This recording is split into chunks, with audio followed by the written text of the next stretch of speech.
Hi, my name is David Leong, and I made this video preview of my TED Talk. Here's the first couple of minutes. In July 2014, I was in prison. I'm locked behind jail bars, and even though it's the middle of a hot summer, the room feels cold. And scattered around me are inmates that look like they're about to start a riot. And standing right in front of me are two of them. Tufari, 6'4", and built like a heavyweight boxer, and D, he's about my height, but he's bulked up with muscles out to here. All of a sudden, they go berserk and they start wailing away, punching each other so fast you can hardly see them. And then after a flurry of action, they jump back and they stalk each other like a couple of caged lions. A bunch of inmates start to close in on me, screaming for more. The circle closes, and suddenly I'm trapped right in the middle. The fight is terrifying, but it's fantastic.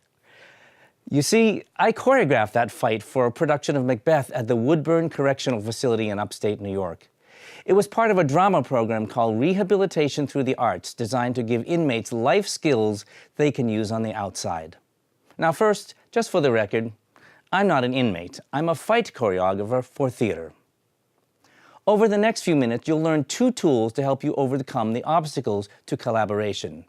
Now, these obstacles aren't unique to my profession. They're universal. They're ones that you run into at the office all the time. Okay, so you're probably saying to yourself, come on, Leong, what are you talking about? You're a fight choreographer. You're in the theater. What do you know about collaboration? Why should we listen to you? I know this because I've choreographed and collaborated more than 300 shows on Broadway and for theaters all over the world. And many of them were box office hits, but some of them lost their entire multi-million-dollar investment because of a breakdown in collaboration.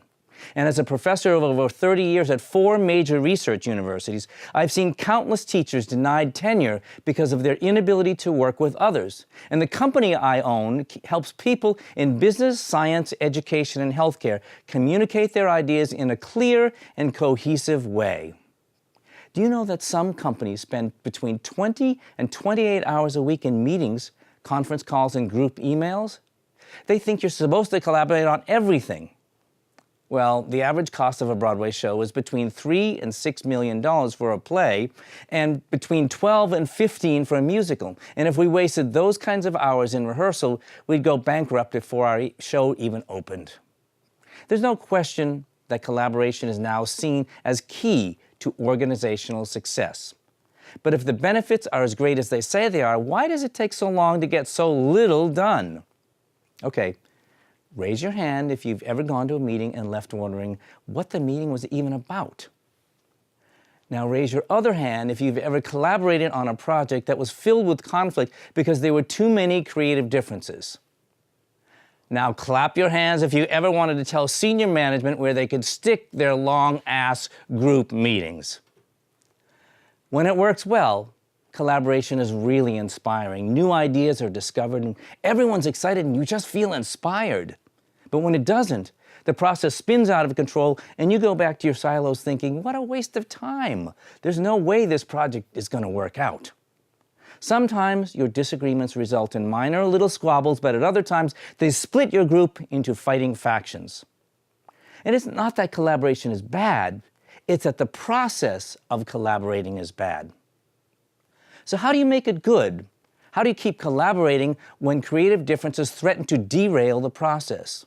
What tools keep your collaboration going strong even when you fight? In 1988, I landed my first Broadway show, Macbeth, starring Christopher Plummer. Now, Chris, as he said he liked to be called,